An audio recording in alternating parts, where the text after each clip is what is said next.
ಹೊದ್ದಿಯೂ ಹೊದ್ದಿಯೂ ಹೊದ್ದದ, ಎಲ್ಲವನ್ನ ಹಿಡ್ಕೊಂಡದ ರೀ, ಹಿಡಿದಿಲ್ಲ. ಮುಟ್ಟಿಯೂ ಮುಟ್ಟದ, ಎಲ್ಲವನ್ನ ಮುಟ್ಟದ ವಸ್ತು ಆದ್ರೂ ಮುಟ್ಟಿಲ್ಲ. ಅಕಳಂಕನೂ ನೋಡ. ಅದ್ ಹೇಗದಪ್ಪ ಅಂತಂದ್ರೆ ಅದು ಅಕಳಂಕ. ಹೇಳ್ತಾರ ಯಡಿಯೂರು ಸಿದ್ಧಲಿಂಗ ಕಮಲದ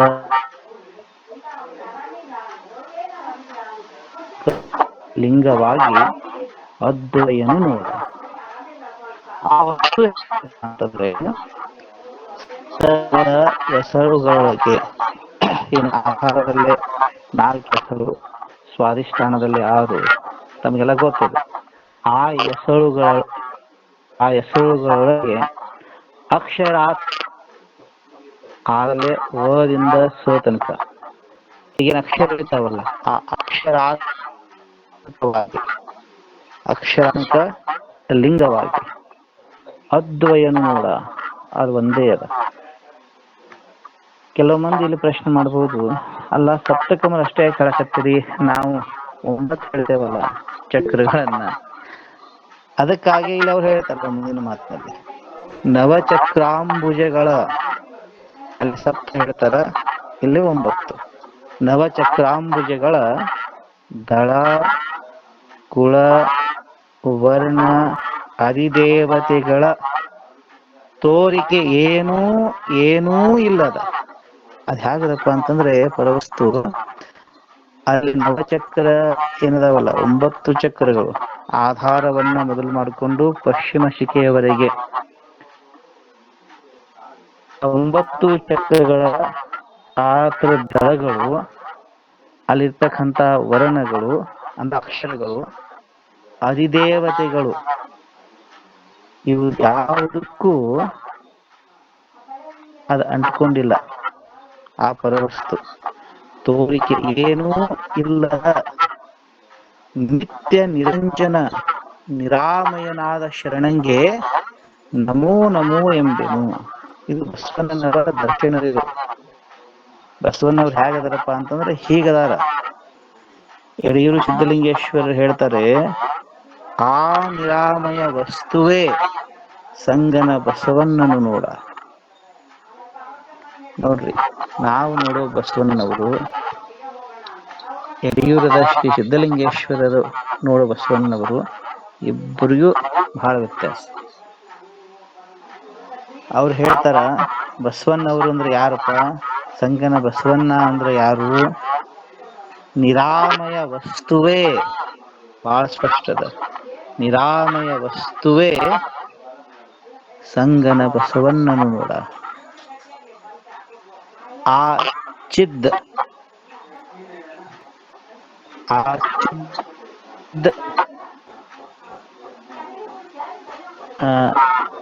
ಚಿದ್ದ್ವಯವಾದ ಬಸವಣ್ಣನೇ ಎನ್ನ ಅಂಗಲಿಂಗ, ಎನ್ನ ಪ್ರಾಣಲಿಂಗ, ಎನ್ನ ಭಾವಲಿಂಗ, ಎನ್ನ ಸರ್ವಾಂಗಲಿಂಗವೂ ಕಾಣ.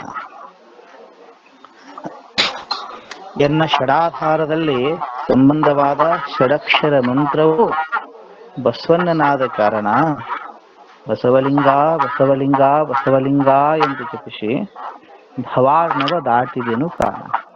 ದೊಡ್ಡದಾದ ವಚನ. ನನಗೆ ಬೇಕಾಗಿರೋದು ಏನಪ್ಪ, ಒಂದು ವಾಕ್ಯ. ಇಷ್ಟೆಲ್ಲ ಹೇಳ್ಕೋವಂತ ಬಂದ್ರಲ್ಲ ಅವರು, ಬಸವಣ್ಣನವರು ಅಂದ್ರೆ ಯಾರು ಅನ್ನೋದು ನಿರ್ಣಯ ಕೊಡ್ತಾರೆ. ಒಂದ ವಾಕ್ಯ, ಆ ನಿರಾಮಯ ವಸ್ತುವೇ ಸಂಗನ ಬಸವಣ್ಣನು ನೋಡ. ಬಸವಣ್ಣನವರಂತಂದ್ರೆ ಯಾರು, ನಿರಾಮಯ ವಸ್ತು. ಇನ್ನೊಂದು ಮಾತು ಅವ್ರದೇ ಅಲ್ಲ, ನಾವಂತೀವಿ ಬಸವಣ್ಣನವರು ಇಂಥವ್ರ ಹೊಟ್ಟೆಲೆ ಹುಟ್ಟಿದ್ರು ಸರಿ, ಇಂಥವ್ರ ಹೊಟ್ಟೆಲೆ ಹುಟ್ಟಿದ್ರು, ಇಂಥ ಸ್ಥಾನದಲ್ಲೇ ಲಿಂಗೈಕಾದ್ರು, ಅದು ಸರಿ.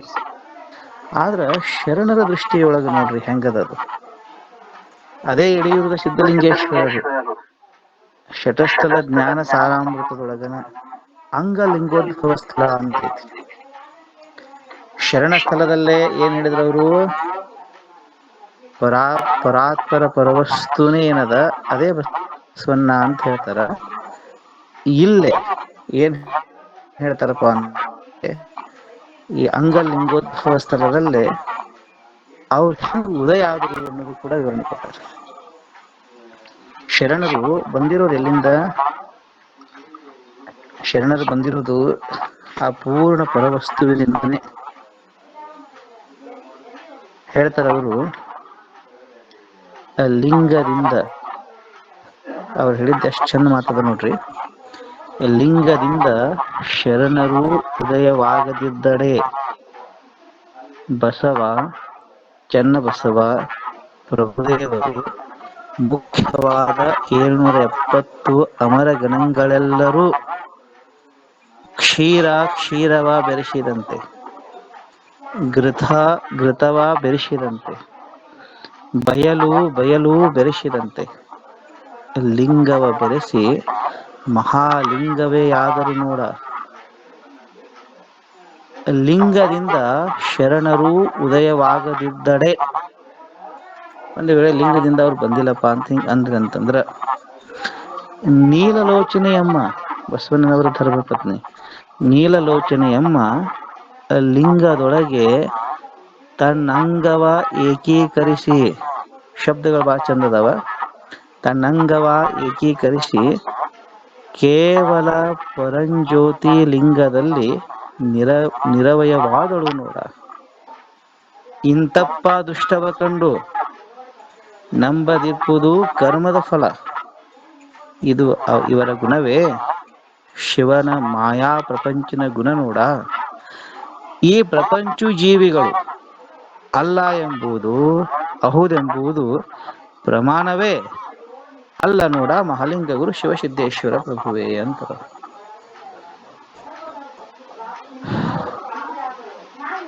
ಅಲ್ಲೇ ಏನ್ ಹೇಳಿದ್ರು? ಬಸವಣ್ಣವ್ರಂದ್ರೆ ಯಾರು? ಪರಾತ್ಪರ ಪರವಸ್ತು ಅಂತ ನಿರೂಪಣೆ ಮಾಡಿದ್ರು. ಅವ್ರು ಬಂದಿರೋದು ಎಲ್ಲಿಂದ? ಅವರೊಬ್ಬರೇ ಅಲ್ಲ, ಬಸವಣ್ಣನವ್ರನ್ನ ಮೊದಲು ಮಾಡಿಕೊಂಡು ಎಲ್ಲಾ ಶರಣರು ಬಂದಿರೋದು ಎಲ್ಲಿಂದ? ಲಿಂಗದಿಂದ ಶರಣರು ಉದಯವಾಗದಿದ್ದಡೆ. ಅವರಷ್ಟು ಜನ ಬಂದವ್ರು ಎಲ್ಲಿಂದ ಬಂದಾರಪ್ಪ ಅಂತಂದ್ರೆ ಆ ಮೂಲ ಚೈತನ್ಯದಿಂದನೇ ಹೊರಹೊಮ್ಮಿ ಬಂದವರು. ಕರ್ಮಕ್ಕೆ ಬಂದವರಲ್ಲ, ಕರ್ಮದ ಫಲ ಉಣ್ಣಾಕ ಬಂದವರು ಅವರಲ್ಲ. ಎಲ್ಲಿಂದ ಬಂದಾರ? ಮೂಲ ಚೈತನ್ಯದಿಂದ, ಮೂಲ ಪರವಸ್ತುವಿನಿಂದ ಹೊರಹೊಮ್ಮಿ ಬಂದಾರ. ಅದಕ್ಕೆ ಲಿಂಗ ಅಂತ ಕರೀತಾರೆ.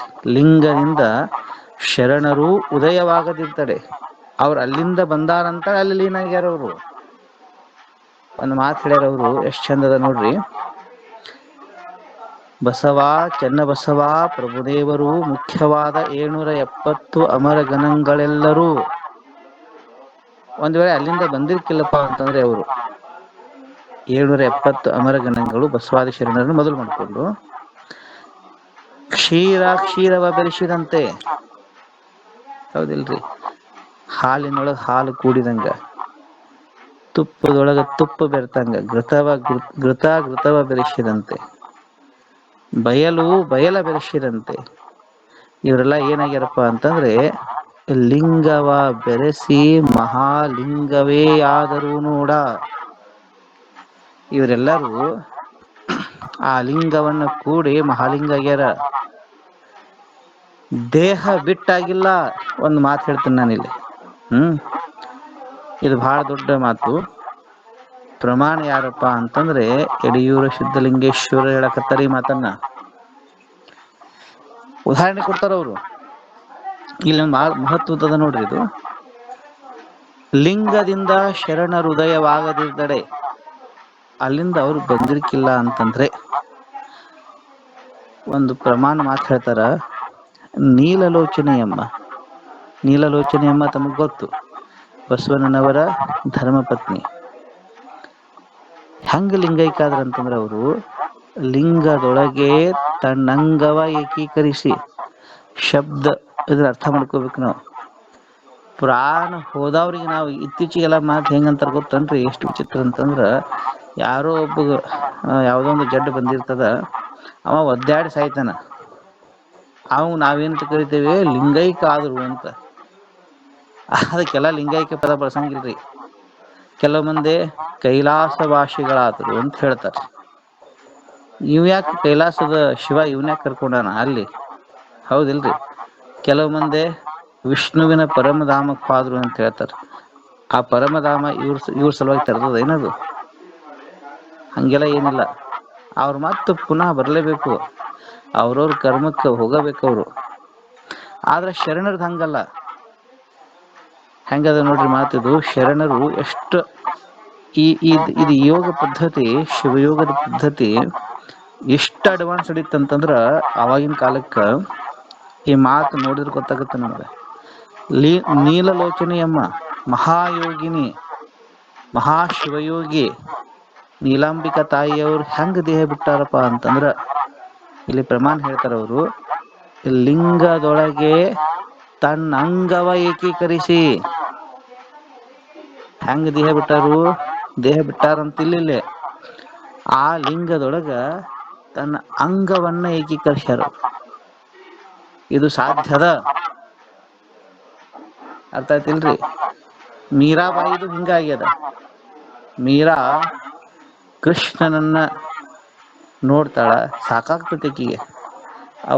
ಅವರ ಮೈದನ ವಿಷ ಕೊಡ್ತಾರ, ಆ ವಿಷ ಅಮೃತ ಆಗ್ತದ.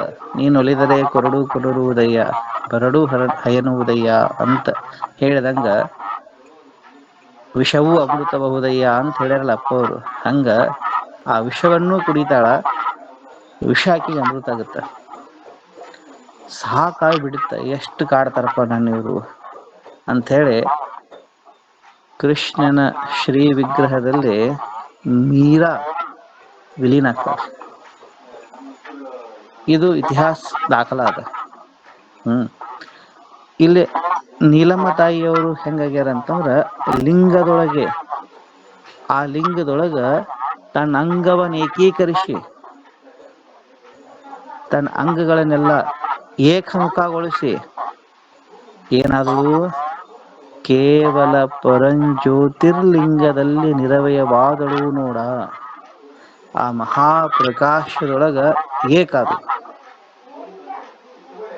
ಅಡ್ವಾನ್ಸ್ಡ್ ಯೋಗ ಇದು. ಮುಕ್ತಾಬಾಯಿ ಜ್ಞಾನೇಶ್ವರ ಮಹಾರಾಜರ ತಂಗಿ ಮುಕ್ತಾ ಅದೃಶ್ಯಳಾದಳು. ಆಕಿ ಎಂಡ್ ಹೇಳ್ಬೇಕಾರೆ ಹಿಂಗ ಹೇಳ್ತಾರ, ಹೌದಿಲ್ರಿ? ಇಲ್ಲೊಂದು ಮಾತು ಹೇಳ್ತಾರ ಅವರು, ಇಂತಪ್ಪ ದೃಷ್ಟವ ಕಂಡು ನಂಬದಿರ್ಪುದು ಕರ್ಮದ ಫಲ. ಇದನ್ನ ಕಣ್ಣಾರ ನೋಡಿ ಇದು ನಂಬಂಗಿಲ್ಲ ಅಂತಂದ್ರೆ ಏನ್ ಅನ್ನೋದು? ಇದು ಕರ್ಮದ ಫಲ ಅವ್ರದ್ದು, ಹೌದಿಲ್ರಿ? ಇದು ಇವರ ಗುಣವೇ. ಇದು ಎಂಥ ಗುಣ ಅಂತ ಹೇಳ್ತಾರ ಅವರು? ಶಿವನ ಮಾಯಾ ಪ್ರಪಂಚಿನ ಗುಣ ನೋಡ. ಇವರೆಲ್ಲ ಮಾಯಾ ಪ್ರಪಂಚಕ್ಕೆ ಒಳಪಟ್ಟವ್ರು ಇವರು. ಇದೆಲ್ಲ ಜನ ಇಲ್ಲೊಂದು ನಿರ್ಣಯ ಕೊಡ್ತಾರ ಅವರು, ಇಂಥ ಮಾಯಾ ಪ್ರಪಂಚಕ್ಕೆ ಒಳಗಾಗಿರ್ತಕ್ಕಂಥ ಮಂದಿ ಈ ಪ್ರಪಂಚ ಜೀವಿಗಳು ಅಲ್ಲ ಎಂಬುದು, ಅಹುದೆಂಬುದು ಪ್ರಮಾಣವೇ. ಇವ್ರು ಏನಾರೇ ನಿರ್ಣಯ ಕೊಡ್ತಾರಪ್ಪ, ಇದು ಹೌದು ಇದು ಅಲ್ಲ ಅಂತಾರೆ, ಇದಕ್ಕೆ ಪ್ರಮಾಣ ಅಂತಾರೇನು? ಇದಕ್ಕೆ ಯಾರೇ ಅವರೇ ಹೇಳ್ಯಾರ, ಅಲ್ಲ ನೋಡ ಮಹಾಲಿಂಗ ಗುರು ಶಿವಸಿದ್ದೇಶ್ವರ ಪ್ರಭುವೇ, ಇದು ಪ್ರಮಾಣನ ಅಲ್ಲ. ಇದನ್ನ ಯಾಕೆ ಹೇಳಕತ್ತರ ಗೊತ್ತೇನ್ರಿ? ನಾನು ಈ ವಚನ ಹೇಳಕ್ ಕಾರಣ ಏನಪ್ಪಾ ಅಂತಂದ್ರ, ಈಗ ನಾವು ಶರಣರ ವಚನಗಳಿಗೆ ಕೈ ಹಾಕೀವಿ. ಇನ್ನು ತಲೆಗಿನ ತೆಗೆದು ಬಿಡೋದು. ಏನ್ ತಲೆಗಿನ ತೆಗೆದು? ಲೌಕಿಕ ಮಾಯಾ ಪ್ರಪಂಚಕ್ಕೆ ಒಳಪಟ್ಟಂತ ಜನ ಹೌದನ್ಲಿ ಅಥವಾ ಇಲ್ಲನ್ಲಿ, ಅದು ಪ್ರಮಾಣ ಆಗುದಿಲ್ಲ. ಈಗ ನಮಗೆ ಯಾವ್ದು ಪ್ರಮಾಣ ಆಗುತ್ತೆ? ಇನ್ನು ಇಲ್ಲಿಂದ ಪ್ರಾರಂಭ ಆದಾಗ ಶರಣರ ವಚನಗಳೇ ಪ್ರಮಾಣ. ಬಲ್ಲವರ ಆತ್ಮಜ್ಞಾನಿಗಳ ಮಾತುಗಳೇ ಪ್ರಮಾಣ ಆಗ್ತಾವ. ಸಂತರ ಅಭಂಗವಾಣಿಯೇ ಪ್ರಮಾಣ ಆಗುತ್ತೆ ನಮಗೀಗ. ಪ್ರಪಂಚದ ಮನುಷ್ಯ ಹಿಂಗಂತನ, ಹಂಗಂತನ, ಆದಂತನ, ಇದಂತನ, ಇದು ಪ್ರಮಾಣ ಅಲ್ಲ. ಮಹಾಲಿಂಗ ಗುರು ಶಿವಸಿದ್ದೇಶ್ವರ ಪ್ರಭುವೇ. ಈ ಪ್ರಮಾಣಕ್ಕನುಸಾರಿಯಾಗಿ ಈಗ ನಾನು ಬಸವಣ್ಣನವರ ದೃಷ್ಟಿಯಲ್ಲೇ ಗುರುವನ್ನು ನೋಡೋಣ. ಹೌದಿಲ್ರಿ? ಇದಕ್ಕೊಂದು ಪೂರ್ವಭಾವಿಯಾಗಿ ಬಹಳಷ್ಟು ಬಹಳಷ್ಟು ಜನ ಗೊಂದಲಕ್ಕೆ ಒಳಪಟ್ಟವ್ರದ. ಏನು ಗೊಂದಲಪ್ಪ ಅಂತಂದ್ರೆ, ಬಸವಣ್ಣನವರು ಗುರು ಯಾರು? ಹೌದಿಲ್ರಿ? ಕೆಲವು ಜನ ಜಾತವೇದ ಮುನಿಗಳಂತ ಇದ್ರು ಅಂತ ಬರೀತಾರ. ಕೆಲವು ಜನ ಅವರು ಸ್ವಯಂಭೂ ಅಂತ ಹೇಳ್ತಾರ. ಇನ್ನು ಕೆಲವು ಜನ ಅನೇಕ ಅವ್ರವರು ರಿಸರ್ಚ್ ವರ್ಕ್, ಅವ್ರವ್ರ ಇದಕ್ಕ ಅವ್ರವ್ರ ಅಭಿಪ್ರಾಯವನ್ನ ಪಡ್ತಾರೆ. ಹೌದಿಲ್ರಿ? ಆದ್ರ ಶಾಸ್ತ್ರ ಪ್ರಮಾಣ ಏನು ಅಂತ ಪ್ರಶ್ನೆ ಮಾಡಿದ್ರ, ಒಂದಂತೂ ನಿಶ್ಚಯ ರೀ. ಏನು ನಿಶ್ಚಯ ಅಂತಂದ್ರ,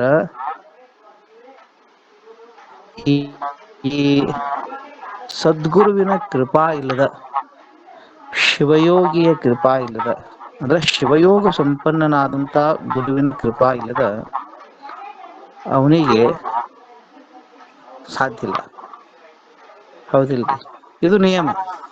ಹಾಗಾದ್ರೆ ಬಸವಣ್ಣನವರಿಗೆ ಶಿವಯೋಗವನ್ನು ಅನುಗ್ರಹಿಸಿದ ಗುರು ಯಾರು? ಇದು ಪ್ರಶ್ನೆ ಬರುತ್ತೆ ಈಗ.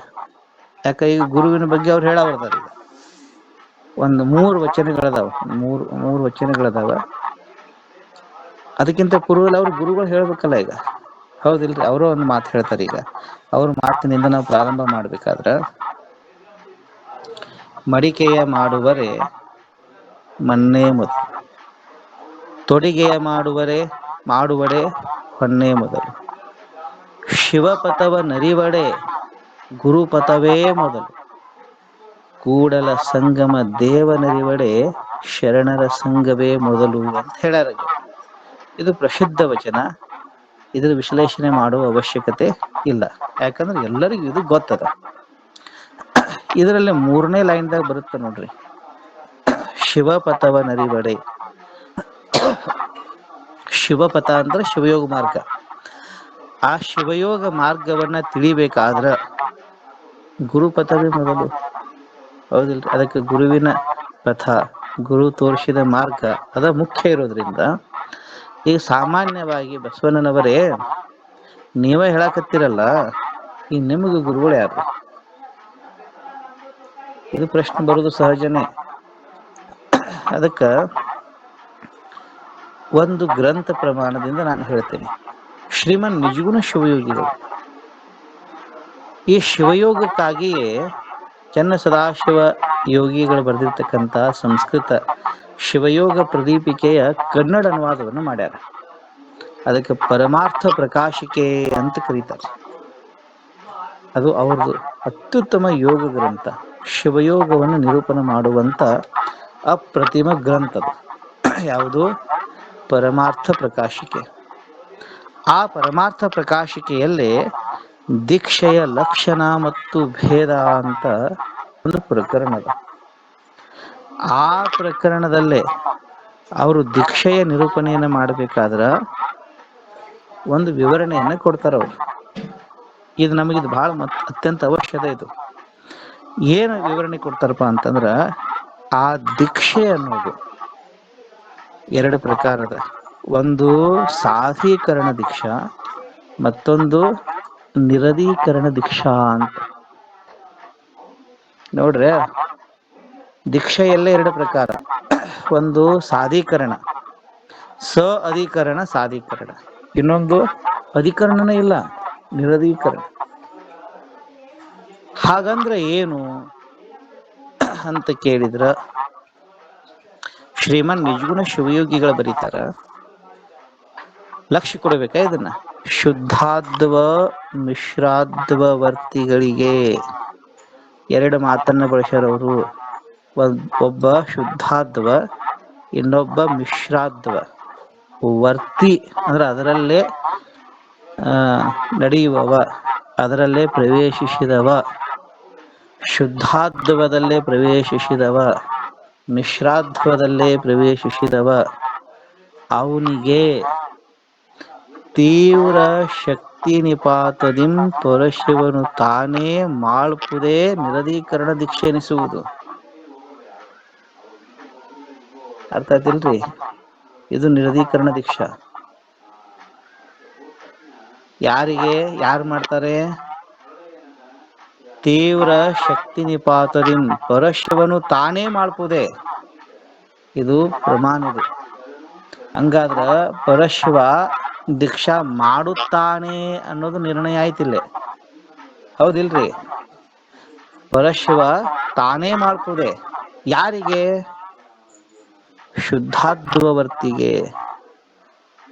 ಅಪ್ಪ ಬಸವಣ್ಣನವರು ಲಿಂಗೋದ್ಭವ ಆಗಿರುವುದರಿಂದ ಅವರು ಶುದ್ಧಾದ್ಭವವರ್ತಿಗಳು. ಹೀಗಾಗಿ ಅವರಿಗೆ ಸಾಮಾನ್ಯ ಮನುಷ್ಯ ಬಂದ ಹಸ್ತಮಸ್ತಕ ಸಂಯೋಗ ಮಾಡುವ ಅವಶ್ಯಕತೆ ಇಲ್ಲ. ಯಾರಿಗದ? ಸಕಲಾತ್ಮರಿಗೆ. ಎರಡನೇ ಮಾತು ಹೇಳ್ತಾರ ಅವರೇ.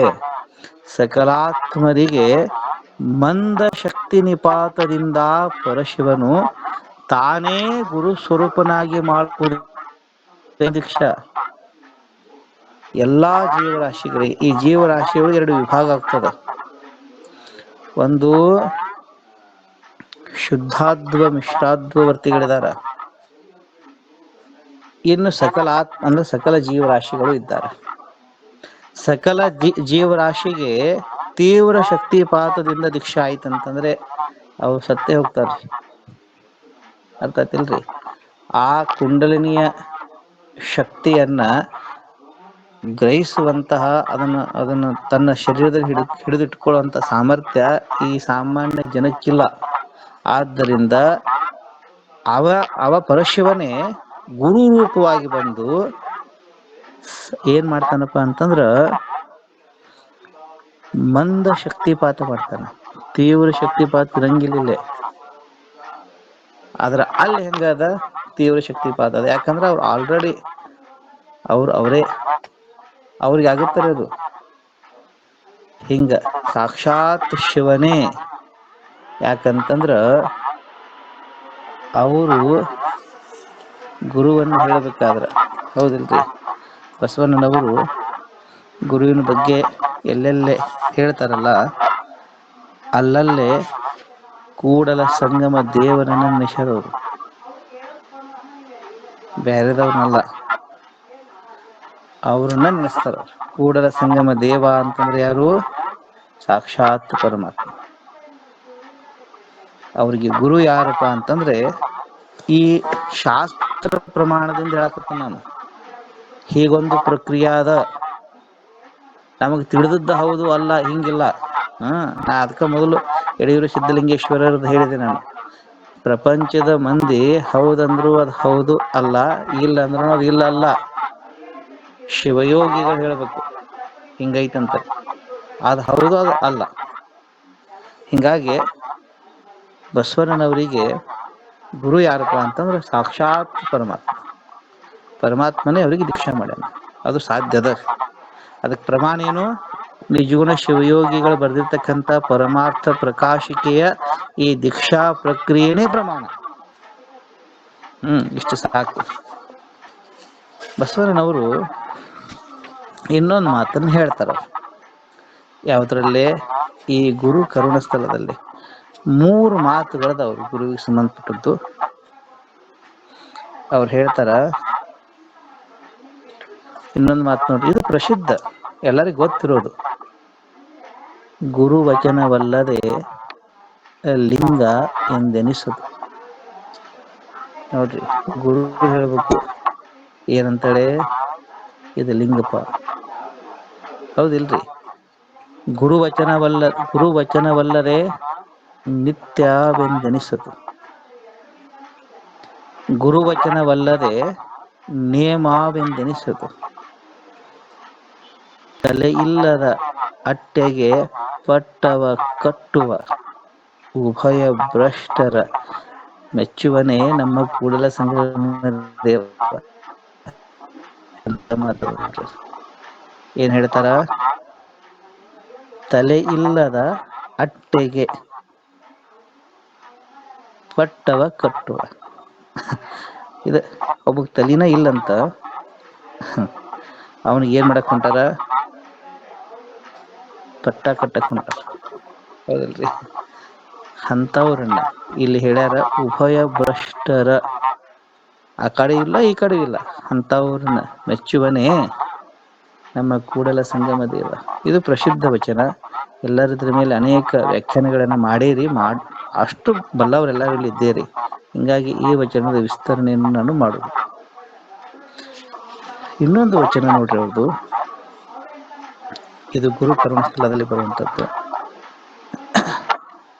ನೋಡಿ ನೋಡಿ ಮಾಡುವ ನೇಮ ಸಲ್ಲವು ಸಲ್ಲವು. ಯಾಕೆ? ತನು ಉದ್ದೇಶ, ಮನ ಉದ್ದೇಶವಾಗಿ ಮಾಡುವ ನೇಮ ಸಲ್ಲವು ಸಲ್ಲವು. ಇನ್ನೊಂದು ಮಾತು ಹೇಳ್ತಾರೆ ಅವರು, ಗುರು ಪಥವ ಮೀರಿ ಮಾಡುವ ನೇಮ ಸಲ್ಲವು ಸಲ್ಲವು. ಕೂಡಲ ಸಂಗಮ ದೇವಯ್ಯ, ಇವು ನಿಮ್ಮ ನಿಜದೊಳಗೆ ನಿಲ್ಲವು ನಿಲ್ಲವು. ಅದ್ಭುತ ಮಾತದ ಇದು. ಇದು ಪ್ರಸಿದ್ಧ ವಚನ. ಯಾಕಂದ್ರೆ ಎಲ್ಲರಿಗೂ ಗೊತ್ತಿರೋ ವಚನಗಳಿವು. ಇವತ್ರ ಬಗ್ಗೆ ವ್ಯಾಖ್ಯಾನ ಎಲ್ಲರಿಗೂ ಗೊತ್ತದ, ಅದನ್ನ ಹೇಳೋದೇನು. ಹಿಂಗಾಗಿ ಈ 3 ವಚನಗಳಲ್ಲೇ ಬಸವಣ್ಣನವರು ಗುರುವಿನ ಬಗ್ಗೆ ಹೇಳ್ಯಾರ. ನಾಳೆ ಇನ್ನೊಂದಿಷ್ಟು ಒಳಗಿಳಿದ ಗುರುತತ್ವವನ್ನು ನೋಡೋದದ. ಚಿನ್ಮಯ ಜ್ಞಾನಿ ಚನ್ನಬಸವಣ್ಣನವರ ದೃಷ್ಟಿಯಲ್ಲಿ ಅವ್ರು ಹೆಂಗೆ ಹೇಳ್ತಾರೆ ನೋಡ್ರಿ ಈಗ ಗುರುತತ್ವದ ಬಗ್ಗೆ. ಅದನ್ನು ನಾಳೆ ನೋಡೋಣ್ರಿ. ಎಲ್ಲರಿಗೂ ಶರಣಾರ್ಥಿಗಳು. ಏನಾರ ಪ್ರಶ್ನೆ ಇದ್ರೆ ಕೇಳಿ. ಸರ್ 1 ಮಿನಿಟ್ ರೀ ಸರ್. ಇದು ಆಗಲಿದ್ದು ನೋಡಿ ನೋಡಿ ಮಾಡುವ, ಇದೊಂದು ಸ್ವಲ್ಪ ಒಂದೇ ಶಾರ್ಟ್ದಾಗ ಹೇಳಿ ಸರ್ ಪ್ಲೀಸ್. ನಾವು ಮರಾಠಿದವ್ರು ಇದ್ದೇವು ಅಂತ ನಮ್ಗೆ ತಿಳಿಬೇಕಂತ ಕೇಳ್ತೀವಿ. ಅಲ್ಲ, ಇದನ್ನೆಲ್ಲಾರು ಹೇಳ್ಯಾರ್ರಿ, ಭಾಳ ಸರಿ ಹೇಳ್ಯಾರ. ಹಿಂಗಾಗಿ ಅದನ್ನ ಹೇಳೋದು. ಹೌದಲ್ರಿ? ಅಂದ್ರೆ ಇದು ಪ್ರಸಿದ್ಧ ವಚನಗಳಿವು, ಕಷ್ಟದಾಯಕ ಅಲ್ಲ. ಹೇಳ್ರಿ ಪ್ಲೀಸ್. ನೋಡಿ ನೋಡಿ ನೋಡಿ ಮಾಡುವ ನೇಮ ಸಲ್ಲವು ಸಲ್ಲವು. ಇಲ್ಲಿ 2 ಸರಿ ಹೇಳ್ಯಾರ. ಇಲ್ಲಿ ನೋಡಿ ನೋಡಿ ಅಂತ ನಿಮ್ ಸಲುವಾಗಿ ನಾನು ವಿವರಣೆ ಕೊಡ್ತೇನ್ರಿ. ನೋಡಿ ನೋಡಿ ಅಂದಲ್ಲೇ, ನೋಡಿ ನೋಡಿ ಅಂದಲ್ಲೇ ಅವ್ರನ್ನು ನೋಡಿ ಇವ್ರನ್ನು ನೋಡಿ. ಅವ ಹಂಗ ಮಾಡಕತ್ತಾನಲ್ಲ, ಇವ ಹಿಂಗ ಮಾಡ್ತಾನಲ್ಲ, ಅರ್ಥ ಆಯ್ತಿಲ್ರಿ?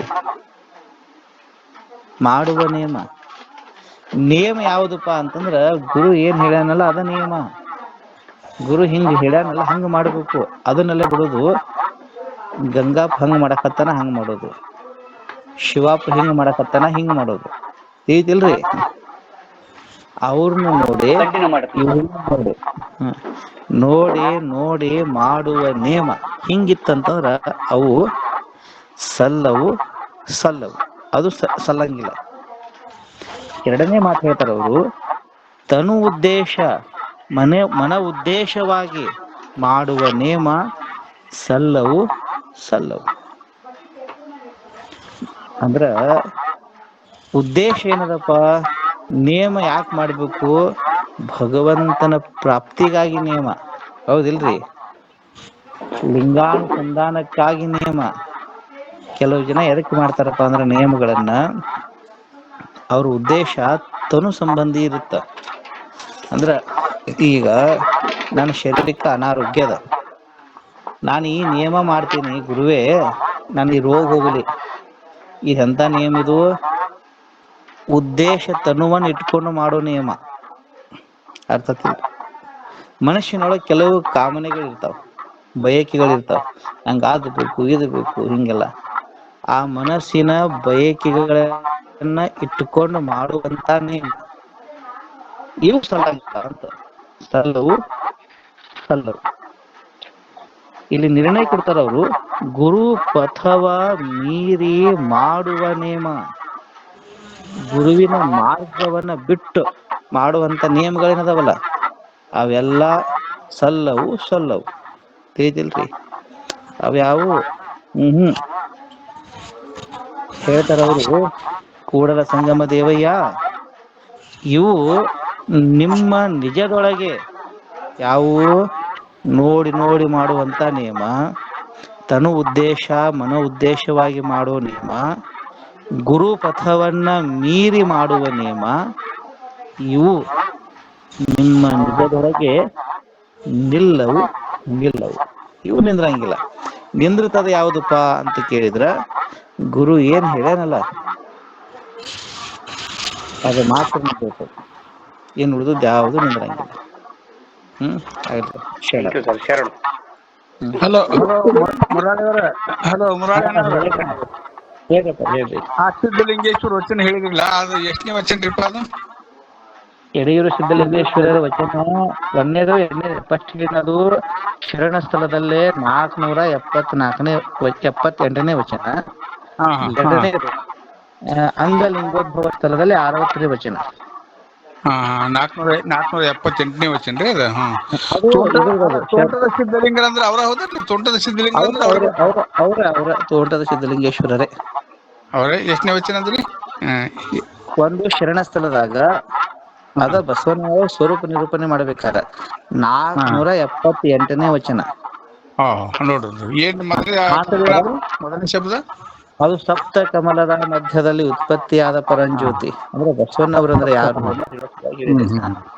ಇನ್ ಎರಡನೇ ಶರಣರ ಉದಯ ಎಲ್ಲ ಆಗಿತ್ತಪ್ಪ ಅಂತಂದ್ರ 60ನೇ ವಚನ ಅಂಗಲಿಂಗೋದ್ಭವ ಸ್ಥಳ. ಲಿಂಗದಿಂದ ಶರಣರ ಹೃದಯವಾಗದಿದ್ದಡೆ ಬಸವ, ಚನ್ನಬಸವ, ಪ್ರಭುದೇವರು, ಮುಖ್ಯವಾದ 770 ಅಮರಗಣಗಳೆಲ್ಲರೂ ಹಂಗ ಬರ್ತದ. ಕ್ಷೀರವ ಬೆರೆಸಿದಂತೆ, ಘೃತವ ಬೆರೆಸಿದಂತೆ ಲಿಂಗವ ಬೆರೆಸಿ ಮಹಾಲಿಂಗವೇ ಆದರೂ ನೋಡ ಅಂತ ಹೇಳ್ತಾರ ಅಪ್ಪ ಅವ್ರೆ. ಹಲೋ, ಕೇಳ್ಸಕತ್ತದ್ರಿ? ಇವೆರಡು ವಚನಗಳು. ನೀವು ಮೂರಂತೂ ಸಿಗ್ತಾವ ಬಸವಣ್ಣ ವಚನ ಸಿಗ್ತದಾವ. ಹಿಂಗಾಗಿ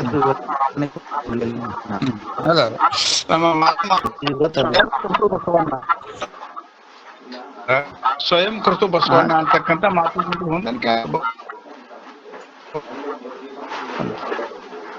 ಅಪ್ಪರ ಇದು 2 ವಚನ ಹೇಳಿದ್ರೆ 3 ವಚನ ಅಂದ್ರಲ್ಲ, ಗುರು ವಚನದಿಂದಲದೆ ನೇಮವೆಂದೆನಿಸದ ಅದೊಂದು, ನೋಡಿ ನೋಡಿ ಮಾಡುವ ನೇಮ ಸಲ್ಲವು 2 ವಚನ. ಇನ್ನೊಂದು ವಚನ ಯಾವ್ದ್ರಪ್ಪರ? ಮಡಿಕೆ ಮಾಡುವ ಸರಿ ಸರಿ ಆಯ್ತು. ಹೌದ್ರಿ, ಎಲ್ಲಾರು ಬಾಯಿಯೊಳಗೆ ನಿತ್ಯ ಓಡಾಡುವ ವಚನಗಳಿವು. ಹಿಂಗಾಗಿ ಇದ್ರ ವಿವರಣೆ ಕೊಡ್ಲಿಲ್ಲ ಅಷ್ಟ. ಕಠಿಣ ವಚನಗಳಿಗೆ ಮಾತ್ರ ಚಿಂತನೆ ಮಾಡೋಣ್ರಿ. ಬಾಳ ಸರಳ ಸರಳ ಸರಳ ಅದಾವ, ಹೌದಿಲ್ರಿ? ಸರಳ ಹೇಳ್ಯಾರ ಅವ್ರು, ಮತ್ತೇನ್ ಹೇಳೋದ ಸರಳ. ಅಪ್ಪೋರೆ, ಲಿಂಗವೇ ತಾವಾದರು ಅಂತ ಹೇಳ್ತಾರಲ್ಲ ಅಪ್ಪರೆ, ಹಾಗಾದ್ರೆ ದೇಹ ಸಿಗೋದಿಲ್ವಾ ಅಪ್ಪರೆ ಅವ್ರದ್ದು? ಹಂಗೆ ಅವರು ಕಾಯ ಬರಕ್ಲೆ ಕೈಲಾಸಕ್ಕೆ ಹೋಗ್ತಾರ ಅಪ್ಪರೆ ಹಾಗಾದ್ರೆ? ಇಲ್ಲಿ ಒಂದು ವಿಶೇಷ ಏನದಾಗತ್ತಂದ್ರೆ, ಇದು ಬಾಳ ಚಲೋ ಕೇಳಿದ್ರಿ ನೀವು. ಇಲ್ಲಿ ಈ ಮಾತನ್ನ ಒಂದ್ ಸ್ವಲ್ಪ ಒಳಗಿಡಿದು ನೋಡಿದ್ರ, ಯಡಿಯೂರು ಸಿದ್ಧಲಿಂಗೇಶ್ವರರ ಮಾತು, ನೀಲಲೋಚನೆ ತಾಯಿಯವ್ರ ಬಗ್ಗೆ ಹೇಳಿದ ಮಾತು, ಅಲ್ಲೇನ್ ಹೇಳ್ಯಾರ ಅವರು? ಲಿಂಗದೊಳಗೆ ತನ್ನಂಗವ ಏಕೀಕರಿಸಿ ಅಂತದ. ಅಂದ್ರ ಅಂಗ ಲಿಂಗ ಭಿನ್ನಿಗಿಲ್ಲದು. ಏನಾಗ್ತದ ಅದು?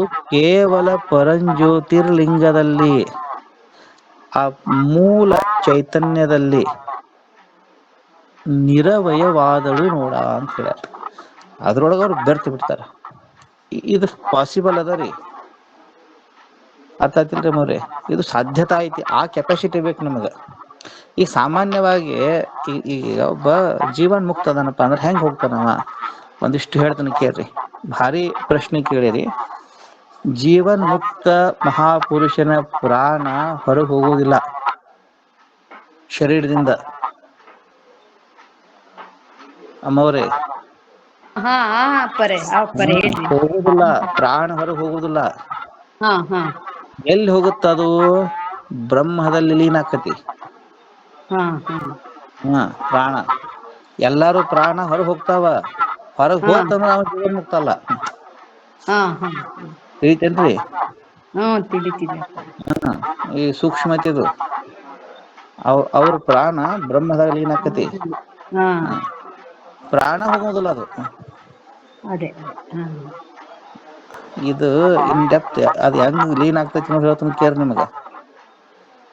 ಆ ಪ್ರಾಣ ಭೂಮಧ್ಯವನ್ನ ಭೇದಿಸಿ ಬ್ರಹ್ಮರಂಧ್ರದಲ್ಲಿ ಲೀನ್ ಆಗ್ತೈತಿ. ಅರ್ಥ ಆಯ್ತಾ? ಅರ್ಥ ಆಗ್ತಿದೆ ಅಪ್ಪರೇ, ಕಷ್ಟ ಅನ್ಸುತ್ತೆ. ಹೇಳ್ರಿ ಕಷ್ಟ ಅಪ್ಪರೇ. ಇದು ಶಿವಯೋಗ. ಇದು ಇದು ಇಂಪಾರ್ಟೆಂಟ್ ಅದ. ಅವನು ಪ್ರಾಣ ಹೊರಗೆ ಹೋಯ್ತಂದ್ರ ಅವ್ನ ಜನ್ಮ ಆಗ್ತೈತ್ರಿ. ಅರ್ಥ ಆತಿಲ್ರಿ? ಹಾ ಅಪ್ಪರೇ, ಅರ್ಥ ಆಗ್ತಿದೆ. ಜನ್ಮದಿಂದ ಹೊರಗವನವ. ಹಾ ಇದಕ್ ಪ್ರಮಾಣ ಏನಂತ ಕೇಳ್ಬೋದು ನೀವು. ಇದಕ್ ಶರಣ ವಚನಗಳ ಪ್ರಮಾಣ ಅದಾವ. ಮ್ಯಾಲಾಗಿ ವಿಚಾರ ಸಾಗರದ 7ನೇ ತರಂಗದಲ್ಲೇ ಇದರ ವಿವರಣೆಯನ್ನ ನಿರೂಪಣೆ ಮಾಡ್ಯಾರ. ಅಲ್ಲಿ ನೋಡಿ. ಹೌದಲ್ರಿ ಅಪ್ಪ ಲಿಂಗಾಚಾರಿ ಗುರುಗಳ? ಗಣಾಚಾರಿ ಅಪ್ಪ ಅವ್ರೆ, ವಿಚಾರ ಸಾಗರ 7ನೇ ತರಂಗದಲ್ಲಿ ಹೇಳ್ಯಾರಿಲ್ರಿ ಇದನ್ನ?